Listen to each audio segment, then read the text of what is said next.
Pharma రంగంపై అగ్రరాజ్యం విధించే సుంకాల వల్ల భారత్ కంటే ఆ దేశానికి ఎక్కువ నష్టమని ఫార్మెక్సిల్ మాజీ డైరెక్టర్ జనరల్ రవి ఉదయభాస్కర్ అన్నారు.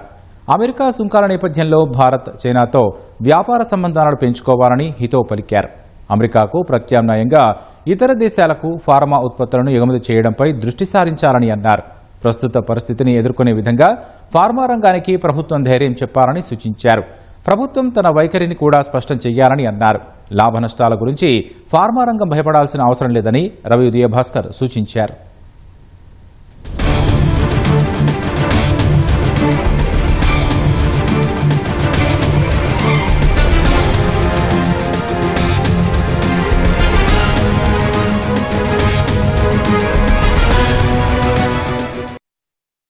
ఒకవేళ ట్రంప్ ఇదివరకే ప్రకటించారు భారత్ పైన 26% సుంకాలు ప్రకటిస్తామని చెప్పి, అది ఇంకా దోబుచ్చలాడుతూనే ఉన్నారు. అంటే ఒకసారి కాస్త టైం కూడా చెప్పారు. ఒకవేళ ఫార్మా రంగం పైన కూడా అదే విధంగా 26%, ఎందుకంటే ఇప్పటికీ ప్రకటించలేదు ఎంత అనేది. ఒకసారి ప్రకటించానంటున్నాడు, ఒకసారి ప్రకటిస్తానంటున్నాడు. ఫార్మా రంగానికి వేవ్ ఆఫ్ అంటున్నాడు, అది క్లారిటీ లేదు. ఒకవేళ 26% ప్రకటిస్తే కనుక ఫార్మా రంగం తీసుకోవాల్సిన జాగ్రత్తలు ఏంటి, కేంద్రం పరంగా ఎలాంటి సపోర్ట్ కావాలంటారు, ప్రత్యామ్నాయ మార్గాలు ఏం ఎంచుకోవాల్సి ఉంటుంది? అంటే ఫార్మా రంగం భయపడవలసిన పని అయితే లేదు. నెక్స్ట్ ఆల్టర్నేటివ్ వచ్చేసరికి US+1. మనం ఎలా చేయాలంటే US+ ప్రపంచం. మనం ప్రపంచంలో చాలా పెద్ద జనాభా ఉంది. ఈరోజు 460 కోట్ల జనరిక్ మార్కెట్ ఉంటే అది 2030కి $790 బిలియన్ అవుతుంది అంటున్నారు. సారీ, నేను కోట్లన్నా, $1 బిలియన్ అవుతుంది అంటున్నారు. సో నువ్వు దాన్ని ఎక్స్పోర్ట్ చేయాలి. మనకు లాటిన్ అమెరికా ఉంది, ఆఫ్రికా ఉంది, ఆసియాన్ ఉంది, CIS ఉంది, చైనా ఉంది, జపాన్ ఉంది. ప్రతి కంట్రీ కూడా జనరిక్ డ్రగ్స్ గురించి మాట్లాడుతున్నారు.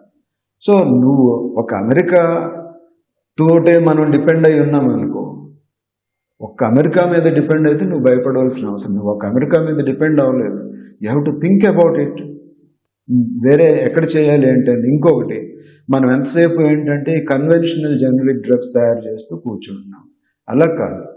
ఇప్పుడు కాంప్లెక్స్ జనరిక్స్ కానీ, బయాలజిక్స్ కానీ, ఇటు new chemical entities, new biological entities, biosimilars, ఆ డైరెక్షన్లో మనం వర్క్ చేయాలి. మన కంపెనీలు ఏంటంటే గతంలో APIని వదిలేసి ఎక్కువ లాభాలు వస్తున్నాయని, కంఫర్టబుల్గా ఉంటుందని మనం ఎలాగ ఫార్ములేషన్స్కి వచ్చామో, ఇప్పుడు ఎంతసేపు మనం జనరిక్, చైనా వాళ్ళు దాన్ని ఆక్యుపై చేశారు.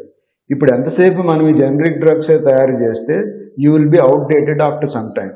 ద ఇండియన్ ఫార్మస్యూటికల్ ఇండస్ట్రీ పాశ్చాత్య దేశాలతోటి, అమెరికాతోటి, వీళ్ళందరితోటి పోల్చినప్పుడు రీసెర్చ్ అండ్ డెవలప్మెంట్ మీద చాలా తక్కువ ఎక్స్పెన్సెస్ పెడుతున్నారు.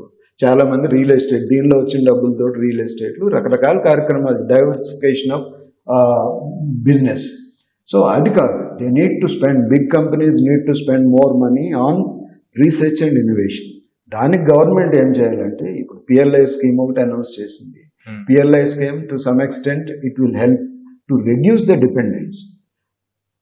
ఈ ఇండియన్ గవర్నమెంట్ పాలసీస్ ఈ భారతదేశంలో ఉన్న ఔషధ పరిశ్రమని ఎంకరేజ్ చేసేటట్టుగా ఉన్నారు. 2 ఏరియాలు. ఒకటి, there is a crying need APIs సంబంధించి, దాన్ని రెడ్యూస్ చేయడం ఎలాగా అనే దాని మీద ఎక్కువ ఫోకస్ చేయాలి.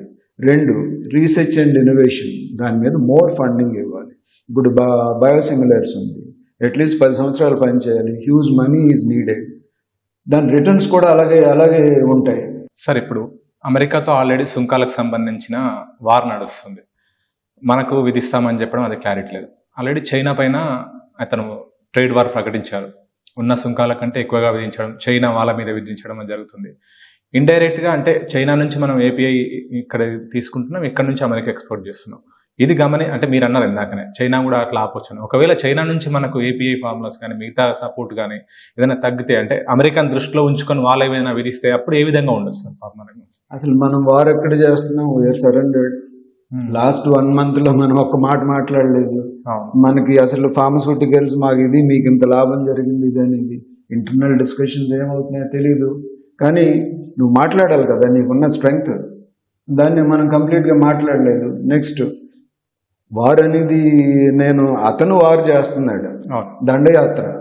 War it's not between the country. అతను మొదలు పెట్టాడు, దండయాత్ర చేస్తూ పోతున్నాడు. ఆ దండయాత్రలో యూరోప్ లాంటి కెనడా లాంటి మెక్సికో లాంటి చైనా లాంటి తిరగబడుతున్నారు. ఇండియా లాంటి కామ్గా ఉన్నారు. ఎందుకు?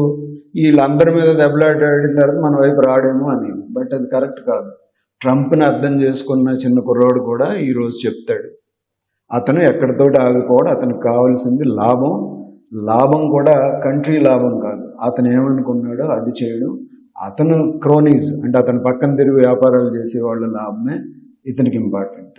నెక్స్ట్ చైనా వరకు వస్తే, ఇప్పుడు బేసిక్ చైనా వాళ్ళ మీద 125% ఆయన వేసాడు అనుకో.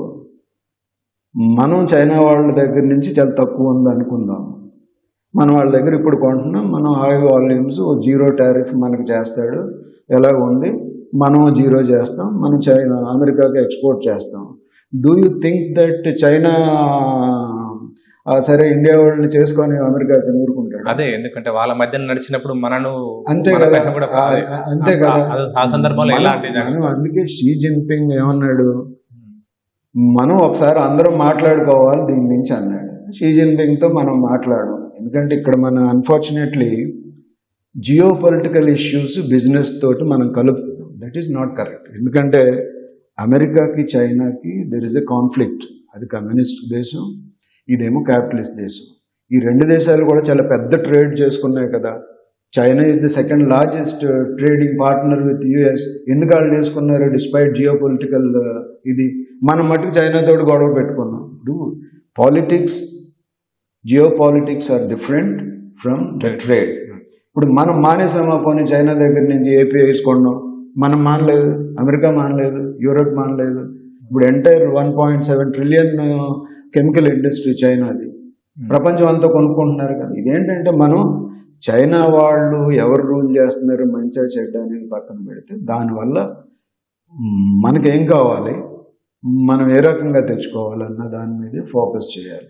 సో డెఫినెట్గా చైనా వాళ్ళకి అమెరికా వాళ్ళకి వచ్చే ట్రేడ్ వార్లో you will not be a spectator, you are going to be a party. మీరు ఎవరిలో ఒకరితో జాయిన్ అవ్వాలి. అంటే నేను ఒక చోట చదివాను, గవర్నమెంట్ ఏమంటుంది, మేము ఏ బ్లాక్లో జాయిన్ అవ్వాలి. నిన్ను ఏ బ్లాక్లో జాయిన్ అవ్వమన్నారు? You should express your stand. నీ అభిప్రాయం చెప్పాలి, నువ్వు ఇండస్ట్రీకి ధైర్యం చెప్పాలి, నువ్వు దీన్ని ఎలా ఫేస్ చేయాలో చెప్పాలి. You should be very vocal. మనకన్నా చిన్న సింగపూర్ ప్రెసిడెంట్ మొన్న మాట్లాడుతున్నాడు, 10% వాళ్ళ మీద వేసింది టారిఫ్. చిన్న దేశం. ఆయన ఏమన్నాడు, మనం అందరం కలవాలి, ఇది ఒక రకమైన దాడి ప్రపంచ దేశాల మీద అని అన్నది. సో అలా మనం ఏంటంటే, నేను ట్రంప్ తోటి గొడవ పడకపోయినా కానీ అట్లీస్ట్ మనకున్న బలాన్ని మనం చెప్పాలి. మనకున్న ఫార్మస్యూటికల్ ఇండస్ట్రీకి మనం ధైర్యం చెప్పాలి. ఫార్మస్యూటికల్ ఇండస్ట్రీ కూడా భయపడిపోయి లాభాలు వస్తేనే వ్యాపారం చేయాలి, లాభాలు తక్కువైతే భయపడిపోవాల్సిన అవసరం కూడా లేదు. లాభ నష్టాలు అనేది వ్యాపారంలో చాలా సామాన్యం. నువ్వు ఈరోజు సంపాదించవచ్చు, రేపు సంపాదించలేకపోవచ్చు. ఆల్రెడీ నువ్వు కొన్ని వేల కోట్లు సంపాదించింది కొంత కాంపెన్సేట్ చేసుకోవాలి. That is my feeling. Okay sir, thank you. Thank you అండి, thank you very much. Okay sir. America విధిస్తున్న సుంకాల వల్ల భారత్పై ప్రభావం కంటే ఎక్కువగా అమెరికా పైనే ప్రభావం పడుతుందని చెప్పి కూడా Pharmexcil ex director general Ravi Uday Bhaskar గారు చెప్తున్నారు. ఎందుకంటే ఇక్కడ నుంచి ఎగుమతులు, వాళ్ళు చేసుకున్న దిగుమతుల వల్ల భారత్ కంటే ఎక్కువగా ఆ దేశానికే లబ్ధి చేకూరుతుందని చెప్తున్నారు. ఇటువంటి పరిస్థితుల్లో అమెరికా సాహసించి సుంకాలు ఎక్కువగా నమోదు చేయాలి. ఒకవేళ నమోదు చేసినా దానికంటే ఇతర ప్రపంచంలోని ఇతర దేశాల్లో కూడా ఫార్మా రంగానికి వ్యాపారం లావాదేవీలు ఉన్నాయి కాబట్టి అంతగా భయపడాల్సిన అవసరం లేదు. ఆ మేరకు అమెరికాతో చర్చించడం కానీ ఆ మేరకు చర్చలు సఫలమయ్యే విధంగా కూడా కేంద్రం కూడా కృషి చేయాలని చెప్తున్నారు. కెమెరా పర్సన్ చిరంజీవితో శ్రీకాంత్, ఈటీవీ న్యూస్, హైదరాబాద్.